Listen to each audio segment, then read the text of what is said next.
پھر میں تمہیں دسیا دوسری کیٹیگری دے وہ لوگ نے کہ اسلام تو محروم رہے، اسلام قبول نہیں کیتا، لیکن انہوں نے احترام کیتا۔ یہ لوگ کون نے؟ ایک تے روم دا بادشاہ جس نو کیسر روم کہندے سن، وہ نبی پاک صلی اللہ علیہ وسلم دی نبوت اور رسالت دی سچائی دا قائل ہو گیا سی، اور اس نے حضور علیہ الصلوۃ والسلام دے سفیر نو اتھوں تک کہہ دیتا سی کہ اگر میں نبی پاک صلی اللہ علیہ وسلم دے کول ہوندا تے میں انہاں دے پیر دھو کے پیندا۔ کیسر روم نے اتنی عقیدت دا اظہار کیتا، لیکن انہیں کہا میرے کولوں میری سلطنت چھن جائے گی، میری عوام جو ہے رعایا عیسائی رعایا وہ میرے خلاف بغاوت کر دے گی تے روم دی سلطنت میرے کو نہیں رہے گی، چھن جائے گی۔ اس دنیا دے جان دے خوف دی وجہ تو باوجود کہ دل من گیا سی ہوندا کہ یہ نبی نے، اس نے کلمہ نہیں پڑھیا اور مسلمان نہیں ہویا۔ دوسرا مصر دا بادشاہ، اس دا نام مقوقس، مصر دے بادشاہ نو مقوقس کہا جاندہ سی۔ حضور علیہ الصلوۃ والسلام دے سفیر حضرت حاتب بن ابی بلتا رضی اللہ تعالی عنہ، حضرت حاتب بن ابی بلتا مصر گئے، مقوقس نو جا کے ملے، حضور دا نامہ مبارک خط پیش کیتا۔ اس نے مقوقس نے بھی حضور دے سفیر دی بڑی عزت کیتی، اور حضور علیہ الصلوۃ والسلام دے خط دے جواب دے وچ اس نے جڑا خط لکھیا، اپنے خط دے آغاز اس نے بسم اللہ تو کیتا، ہاں جی، تسمیہ لکھیا۔ حضور دے خط دے جواب وچ انہیں اپنا خط جو لکھیا اس دا آغاز تسمیہ تو کیتا۔ اس نے سرکار نو تحفے بھی بھیجے، حضور علیہ الصلوۃ والسلام نو کپڑے بھیجے، ایک اس نے خچر بھیجیا جس نو سفید رنگ دا خچر سی، دل حضور نے ان دا نام رکھیا، کملی والے پھر اس نے سواری بھی کردے رہے، تو دل خچر بھی اس نے بھیجیا، کپڑے، دو کنیزاں انہیں اپنے ملک دیاں بہترین خوبصورت کنیزاں جڑیاں سن وہ حضور دی خدمت وچ بھیجیاں، ایک دا نام سی ماریا اور دوسری دا نام سی سیرین۔ تو یہ دونوں سکیاں بہناں سن، یہ دونوں جدوں ایک کنیزاں حضور دی خدمت وچ آئیاں تے آپ نے انہاں دونوں کنیزاں دے سامنے اسلام پیش کیتا، تے جڑی ماریا سی اس نے فوراً اسلام قبول کر لیا، تے جڑی سیرین سی انہیں کچھ دیر سوچ کے اسلام قبول کیتا۔ مسلمان تے دوویں ہو گئیاں، پر ماریا نے چونکہ فوراً اسلام قبول کیتا، اس دا صلہ کملی والے نے یہ عطا کیتا کہ اس نو اپنی زوجیت عطا کی تھی، اپنے عقد وچ لے آئے، اپنے نکاح وچ لے آئے، ام المومنین بن گئیاں، اور انہاں دے وچوں اللہ تعالیٰ نے ایک فرزند بھی عطا فرمایا۔ تو جیڑی دوسری کنیز سی سیرین، کچھ تامل اور توقف اور سوچن دے بعد جس نے اسلام قبول کیتا سی، وہ کنیز سرکار دو عالم صلی اللہ علیہ وسلم نے حضرت حسان بن ثابت نو عطا فرما چھڑی۔ تو اس مصر دے بادشاہ مقوقس نے حضور دی عزت بڑی کی تھی، لیکن اسلام اس نے بھی قبول نہیں کیتا، دنیا نو ترجیح دیتی آخرت۔ لیکن جس نو اسلام قبول کرن دا شرف حاصل ہویا، بس ان دی تفصیلی آپ گل کریں گے، دوجے تو مڑ اپنے واسطے غیر ہوئے، پرائے ہوئے، ممبر تے بہ کے انہاں دا اجمالی ذکر ہی کرنا چاہیے، تفصیلی ذکر تو اون دا کریے جڑا کملی والے دا غلام بن گیا۔ اے بادشاہ حبشے دا بادشاہ سی، حبشے دے ہر بادشاہ دا لقب نجاشی ہویا کردا سی، جی میں مصر دا بادشاہ جو بھی بندا اس نو فرعون کہندے سن۔ ابراہیم علیہ السلام دے زمانے میں جو مصر دا بادشاہ سی وہ بھی فرعون ابراہیم سی، موسیٰ علیہ السلام دے زمانے دا جو بادشاہ ہے وہ بھی فرعون موسیٰ سی۔ تو یہ ایک لقب ہوندا سی، جڑا بھی آ کے بہ گیا، اپنے ملک میں بھی ایویں ہے، پیر پگاڑا صاحب اس گدی دے اتنے جہاں بھی بہندا ہے انہوں پیر پگاڑا کہتے ہیں، یہ لقب ہے پیر پگاڑا۔ پچھلا فوت ہو گیا یا دستبردار ہو گیا، جانشین آ کے بیٹھا، وہ بھی پیر پگاڑا سی، یہ بھی پیر پگاڑا۔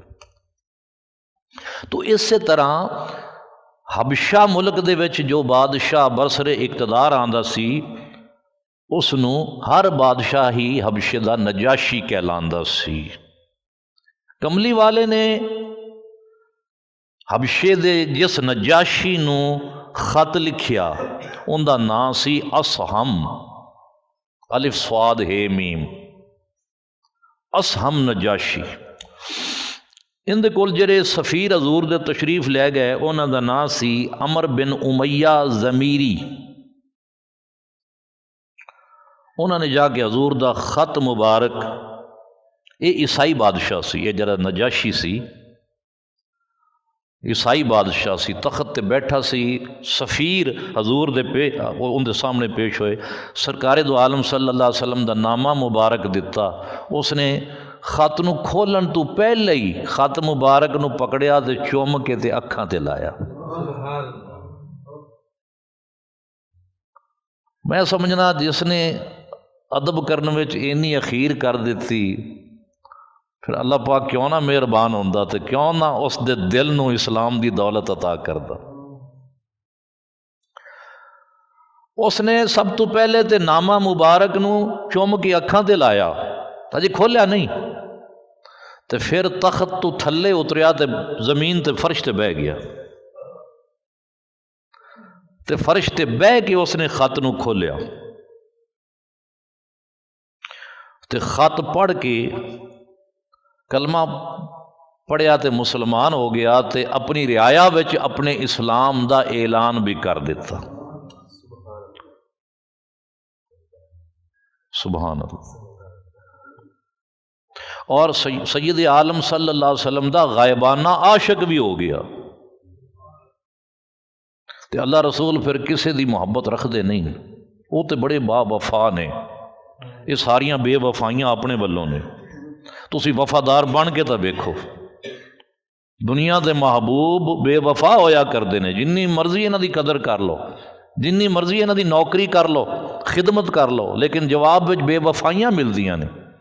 لیکن نہ اللہ بے وفا ہے، نہ اس دا حبیب بے وفا ہے، یہ با وفا نے۔ اللہ فرماندا ہے مینوں ایک واری یاد کرو میں 70 واری یاد کراں گا۔ تسی ایک گٹھ میرے ول ٹر کے آؤ تو میں پورا بازو تواڈے ول لپکاں گا، تسی ٹر کے آؤ میں دوڑ کے آواں گا۔ یہ وہ با وفا ہے، اور سید عالم صلی اللہ علیہ وسلم دی وفا دا یہ عالم ہے کہ معراج دی رات اللہ دی بارگاہ وچ پہنچے، اپنی تکمیل دی گل نہیں کیتی، کوئی ہور ہوندا اپنا گھر بھردا، اپنے مراتب بلند کراندا، اوتھے بھی جا کے جے رب نے پوچھیا سونیا کوئی آرزو ہے تو دس، تے آرزو کی یا اللہ میری امت بخش دے، میری امت بخش دے۔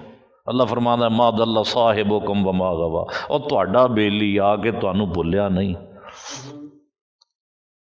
سارے مکان تھلے چھڑ کے لا مکان تے ویکھو میں کینڈے چاواں نہ بلایا، چاہت نال چاواں نال بلایا میں ہے، تے اتھے آ تے گل تہاڈی کردا ہے کہ تہاڈا بیلی تانوں بھولیا نہیں، اتھے بھی امت دی گل کیتی، تو با وفا ہویا کہ نہ ہویا؟ ساریاں بے وفائیاں، ساریاں کج ادائیاں، ساریاں لن ترانیاں یہ ساڈے والوں نے۔ اسی اپنا قبلہ سدھا کر لیے، خدا دی قسم اللہ دی رحمت بھی اپنے سینے نوں نال لان واسطے تیار ہے، تے سید عالم صلی اللہ علیہ وسلم تے وہ نے کہ جنہاں نے پتھر مارے انہاں نوں بھی دعاواں دتیاں۔ جنگی احد وچ پتھر لگیا، 4 دندانے مبارک شہید ہو گئے، تے تھوڑی دیر بعد اوہیو جس نے پتھر ماریا سی سامنے لنگیا، حضور دے سامنے لنگیا، تے آپ نے کی فرمایا؟ آپ نے فرمایا اجے بھی میرے ول آ جاویں نا، ظلم تو کر لیا لیکن اجے بھی آ جاویں تو میں اپنا بدلہ نہیں لواں گا، تینوں سینے نہ لاواں گا اور تیری قیامت والے دن شفاعت کر کے بخشوا دیاں گا۔ پتھر مارن والے یارا جے میرے ول آویں، قسم خدا دی سینے لاواں تے سدھا جنت جاویں۔ یہ تو وہ نبی ہے جس نے دشمناں دے نال بھی بلائیاں کیتیاں نے، پھر امت دے نال تے انتہائی خیر خواہ نے۔ اللہ گواہی پہ دیندا ہے لقد جاءکم رسول من انفسکم عزیز علیہ ما عنتم حریص علیکم بالمؤمنین رؤوف الرحیم۔ تواڈے کول ایسا عظیم الشان رسول تشریف لے آیا ہے کہ تواڈا تکلیف وچ پینا اینوں گوارا نہیں، یہ تواڈا بڑا خیر خواہ ہے تے مومناں دے نال بڑا ہی رؤوف ہے، بڑی پیکر رافت اور رحمت ہے۔ تو اگر اسہم نجاشی نے حضور علیہ الصلوۃ والسلام دے نال وفا کیتی تو سید عالم صلی اللہ علیہ وسلم دی پھر وفاداری اون دے نال ویکھو کہ حبشے وچ رہیا، حضور دی بارگاہ وچ پیش تے نہ ہو سکیا، ملاقات نہیں ہوئی، پر جس ویلے نجاشی دے انتقال دا وقت ہویا نا، ادھر حبشے وچ نجاشی دا انتقال ہویا، ادھر مدینہ منورہ وچ کمری والے دے اکھاں وچ آنسو آ گئے۔ صحابہ نے پوچھا یا رسول اللہ خیر ہے، گریہ فرما رہے ہو؟ آپ نے خبر دیتی، آپ نے فرمایا ساڈا دوست ہاں جی نجاشی اوتھے حبشے وچ انتقال کر گئی، اور آپ نے غائبانہ نماز جنازہ پڑھی۔ ہن جڑیاں غیبانہ نماز جنازہ پڑھیاں جاندیاں نے تے مثالاں دتیاں جاندیاں نے کہ حضور نے بھی غیبانہ نماز جنازہ پڑھی، یہ حضور دی خصوصیت سی، ساڈے واسطے جائز نہیں۔ حنفیاں واسطے مسئلہ یہ ہے کہ غیبانہ نماز جنازہ نہیں ہوندی، سامنے جنازہ ہونا چاہیے۔ حضور نے جڑی نماز جنازہ پڑھی خصوصیت مصطفیٰ یہ ہے کہ جدو سرکار جنازے واسطے ارادہ فرمایا تو اللہ تبارک و تعالیٰ نے حبشے دا جنازہ، اس نجاشی حبشی دا جو جنازہ ہے وہ حضور دے سامنے کر دیتا۔ آپ نے تو غیب رہ کے نہیں نماز جنازہ پڑھائی، نجاشی دا جنازہ رب نے سامنے کر چھڑیا۔ تو اسی اگر غیبانہ نماز جنازہ پڑھیں گے تو ساڑھے سامنے وہ ہوئے گا، وہ ذرا غیبی جنازہ ہے۔ تخت تو تھلے اتریا، خط کھولیا، اس دا مضمون پڑھیا، چونکہ عیسائی بادشاہ سی، کملی والے نے حضرت عیسیٰ علیہ السلام دے حوالے نال بھی گلاں کیتیاں سن کہ عیسیٰ علیہ السلام اللہ دے بیٹے نہیں نے، اللہ دے بندے اور رسول نے۔ تے چاہیے تو یہ سی کہ عیسائی جو اپنے نبی نو خدا دا بیٹا مندے نے، اس خط نو تو پڑھ کے اگ لگ جانی چاہیے سی، مگر ایسا نہیں ہویا۔ اس نے اسلام بھی قبول کر لیا اور اسلام دا اعلان بھی کر دیتا، اور حضور نو اس نے آپ دے خط دا جواب لکھیا، وہ میں جواب تانوں سنانا ہے۔